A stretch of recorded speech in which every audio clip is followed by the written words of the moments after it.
Hi girls, gays, and theys. My name is Jess, and welcome back to my channel, Books Past Bedtime.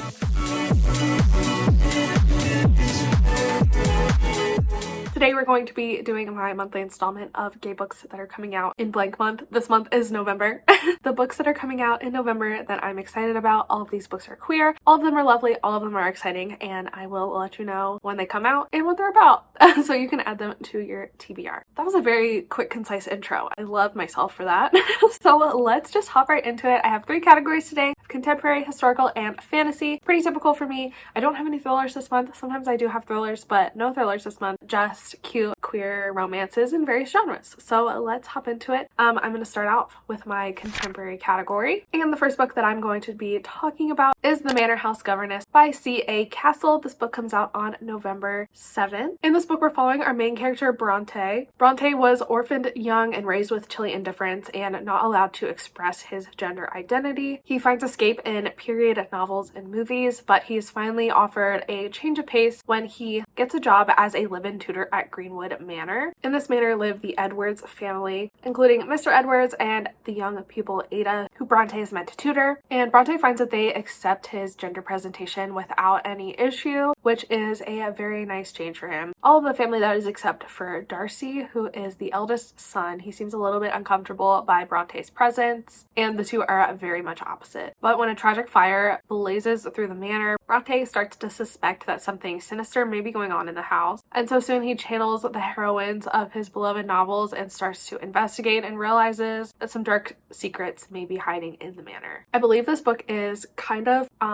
gothic, and it is inspired by a lot of novels like from the Bronte sisters, Jane Austen, which I love, and I think it also is like kind of a mystery, kind of has a queer romance, I think, between Bronte and Darcy, which sounds like it's going to be opposites attract, maybe a little bit of like bad first impression kind of thing.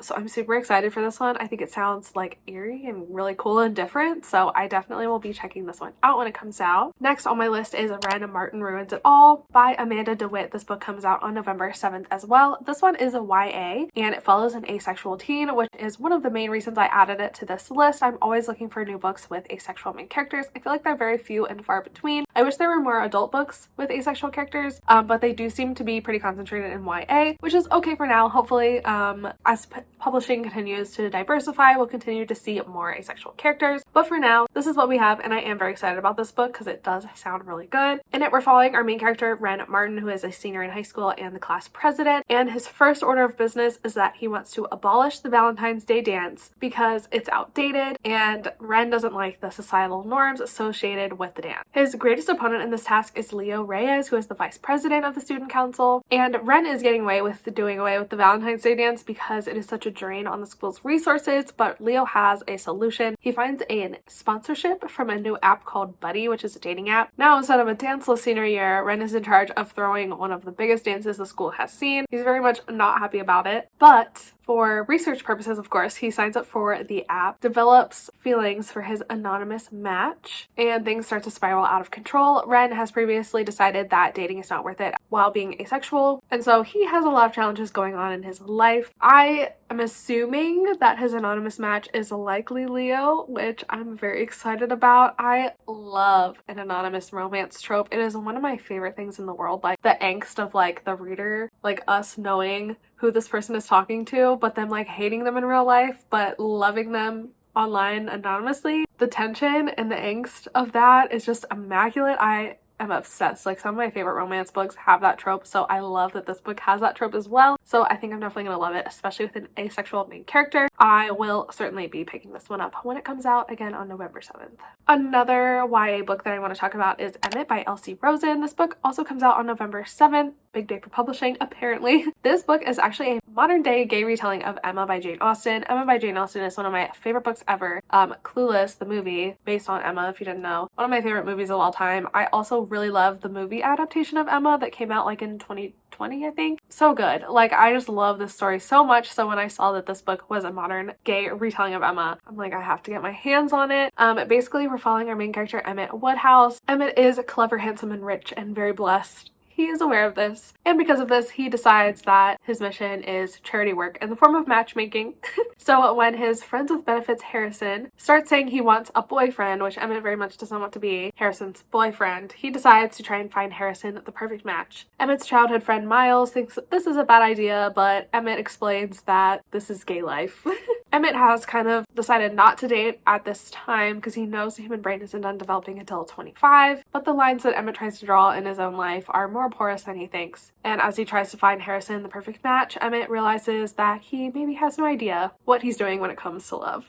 I think this book sounds funny and just so cute and like whimsical and like a fun time, so I definitely will be checking this one out. Again, I just can't get over that it's an Emma retelling. I'm so excited. Next on my list is The Bone Collector by Only James, which has been in the last 2 videos. This is the 3rd video it's making an appearance in because the publication date keeps getting pushed back. I feel like Only does this with like every book, which is fine. Like, I understand she's a one-woman show. Well, I don't know if she's necessarily a one-woman show, but she is a self-published author. So she's doing a lot of things herself, and has dealt with health issues and family things, and like, I understand. I don't blame her for pushing the book back, but I'm like, I don't know if I should include it in this video or not, but I'm going to because I keep talking about it. I think this book is finally actually going to come out on November 11th this month, so I will still be reading it. I'm still excited about it. This is book number 1 in a new series called The What, which is a spin-off of the Necessary Evil series, which is one of Only's most popular series. In this book, we're following Park and Gift. Park is a professor at this new school called Project Watchtower, in which people with psychopathic abilities are admitted to the school and taught to be assassins, to kill the bad guys, and control their psychopathic abilities and use them for good. Gift is a student at the school who Park knows through like mutual friends or something and has been asked to look after. Gift is not like the other kids at the school, so he kind of feels like he has to prove himself. Also, he is in love with Park and has been forever. Don't worry, I believe everyone's of age. I think it's like a college situation, but yeah, basically it's age gap, assassins, dark romance usually. It's like a light dark romance. It's like what I like to say, like the subject matter is dark, but the relationships are usually super sweet. Like that's what Only does. So I'm excited for this one. I think it's gonna be good. Yeah, hopefully it finally comes out this month. Next on my list is Pretty by Keith F. Miller Jr. This book comes out on November 14th. This is another YA story, and in it we're following our main character Jay. Jay is a soft soul in a world of concrete. But his brother, on the other hand, is what his family has kind of raised them both to be. He's like a tough man, athletic, in charge, but Jay simply like blends into the background, especially in comparison to his brother, except where it comes to Leroy. Leroy is like a very beautiful, popular kid, and for some reason Jay attracts his attention, and Jay isn't about to ignore the surprising but welcome attention. But as this is happening, everything in his world is kind of crumbling. There are really high tensions in the neighborhood. They're both in different ways kind of dragged into the world of the Black Diamonds, which is a gang in the neighborhood that protects the black neighborhoods of Savannah. It began with Leroy's father and is continuing with Leroy's brother, and Leroy and Jay are both kind of trying to keep each other safe, but they're both being pulled into the undertow of this gang in different ways. So I believe this is a bit of a mystery, a bit of a drama, and a bit of a romance. It sounds really interesting and unique, and like it could be like heart-wrenching.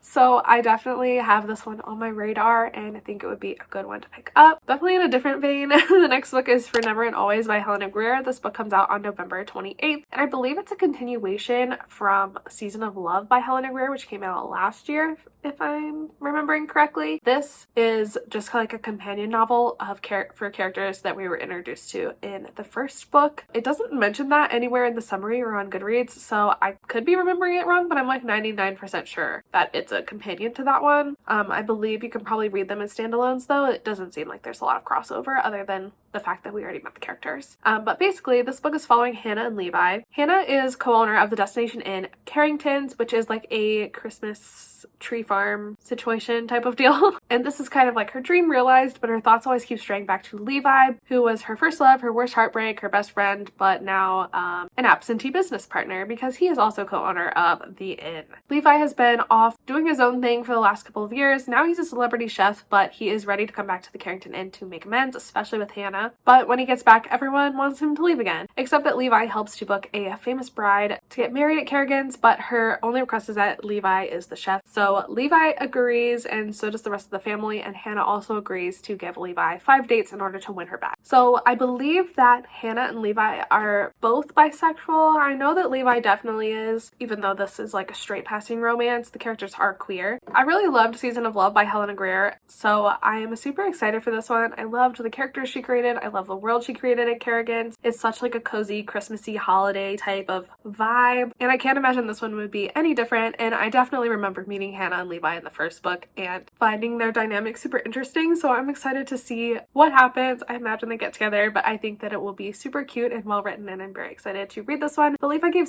Season of Love 5 stars, so I really think that this one will be a hit for me as well. In the next category, I have historical. I actually only have one book in my historical category, and that is Gwen and Art Are Not in Love by Lex Croucher. This book comes out on November 28th, and this is a retelling of Arthur and the Round Table, King Arthur. I feel like lots of people go like ham over King Arthur retellings, but I don't really know anything about it, to be honest with you. I'm just excited because I think this is queer, and I think it involves like a lavender marriage, which is very fun and interesting to me. And I also last month read Infamous by Lex Croucher, which was a sapphic historical romance, and I really loved it. I thought it was really good. I thought it was really well done. Characters were good, writing was good. So this one I'm definitely interested in. Basically, we're following Arthur and Gwendolyn. Arthur is the descendant of King Arthur and has been betrothed to Gwendolyn since birth, but the only thing that they can actually agree on is that they despise each other. They're forced to spend the summer together at Camelot in order to get to know each other, like the summer before their nuptials, and within 24 hours, Gwen discovers Arthur kissing a boy, and Arthur has gone digging for Gwen's childhood diary and found confessions about her crush on the kingdom's only lady knight, Bridget. This makes them realize that they might be better allies than enemies, and Gwen and Art make a pact to cover for each other. And as things heat up at the annual royal tournament, Gwen is swept off her feet by her knight, and Arthur takes an interest in Gwen's royal brother. I can't speak. So this sounds like it's got a lot of drama in it. It sounds kind of like a queer historical Gossip Girl situation.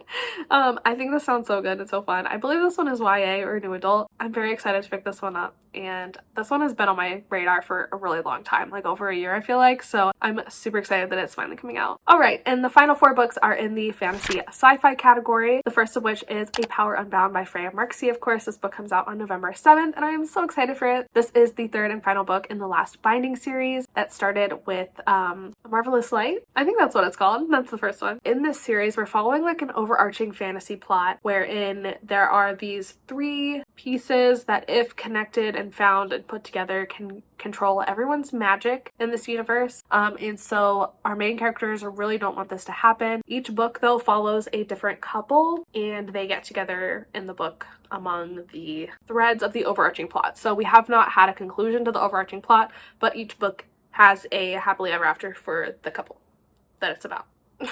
Does that make sense? This book is another male-male romance. The first book was male-male, the second book was sapphic, and the third book is male-male again. And it follows Lord Hawthorne, who we met in the very first book, and he's been a very interesting character because he's kind of like curmudgeon-y, like he's very grumpy and prickly, but he's very funny. I really liked him a lot in the second book. We got a lot of him in the second book, so I'm excited to see his romance. But before the events of the second book, he had kind of sworn off magic for good, but he's been reluctantly drawn back into this world by his friends that are trying to solve this crisis. So now he is surrounded by an unlikely group of friends who are trying to track down the last piece of the last contract before their enemies can do the same. And to make matters worse, they need the help of writer and thief Alan Ross, who is cagey and argumentative and only in it for the money. And the aristocratic Lord Hawthorne, with all his unearned power, is everything that Alan hates. And unfortunately, Alan happens to be everything that Jack, Lord Hawthorne, wants in one infuriating package. And so I believe this is a bit of an enemies to lovers, I can't stand you, love to hate you, opposites attract, unrequited love kind of situation. But I have loved this whole series, so I'm very excited to see the conclusion, and I can't imagine it being anything other than wonderful.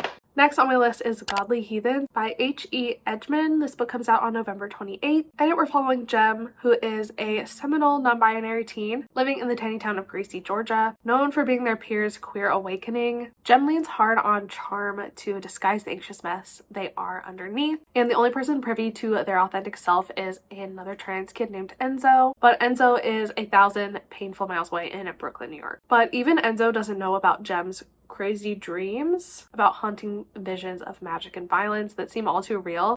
So how in the hell does Willa May Hardy know? Willa is a strange new girl in town who acts like she and Jem are old companions and seems to know things about them that they've never told anyone else. When Jem is attacked by a stranger claiming to be the goddess of death, Willa May is the one who steps in and saves the day and finally starts to offer Jem some answers. She and Jem are reincarnated gods who've known and loved each other across lifetimes. But Jem, or at least who Jem used to be, hasn't always been the most benevolent of deities and has made a lot of enemies, including the goddess of death, who will continue to come after Jem. As worlds collide and past catches up with present, Jem will discover that everyone has something to hide. This book sounds crazy.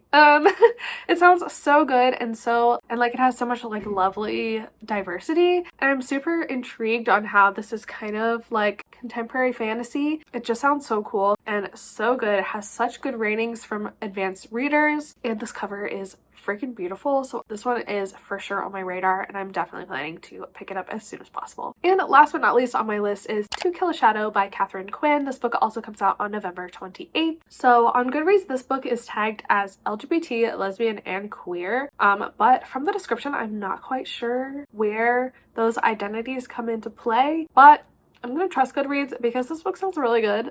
Basically, in this book, we're following our main character Jude and Kiara. So Jude is the leader of this army. He's called the Hand of Death, and his job is to lead the Knights of the Eternal Star into a land filled with darkness and certain demise. It's only when he sees Kiara, a young woman who's fierce and defiant and swift as the shadow beasts themselves, that he feels the warmth of life in his blood. The other knights fear Jude, but Kiara only sees a leader, a man who knows how to survive, someone like her. But wanting him is as treacherous as the shadows themselves. With a kingdom on the verge of collapse, the knights must venture into the darkest heart of the land and uncover the secrets of the misted shadows. Most of them will die, but they have no other choice, because the only way to fight the darkness is to become it. This book sounds creepy and eerie and like a super interesting fantasy, and from the reviews, the slow burn romance is immaculate. So I am definitely keeping this one on my radar. I'm really curious to see like why it is tagged as LGBT, queer, and lesbian. I would assume there's probably like some side characters, either that or maybe the main characters are bisexual or queer themselves. I don't know, but it sounds really good. It has amazing reviews so far, so I definitely am interested in reading it, and if it does have good queer rep, I will let you guys know. Alright, and those are the 10 books that I'm most excited for that are coming out in November. Please let me know down below in the comments if I missed any. I'm making this video a little bit early, so I feel like there could possibly be some books that I'm missing. That's okay. I will try and link a like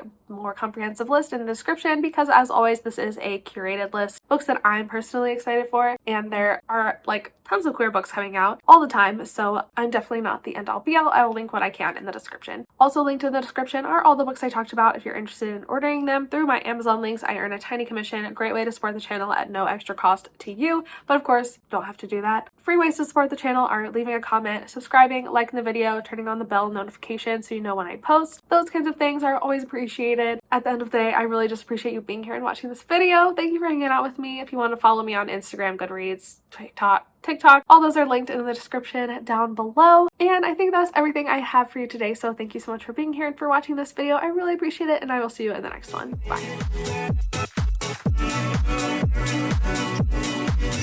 Bye.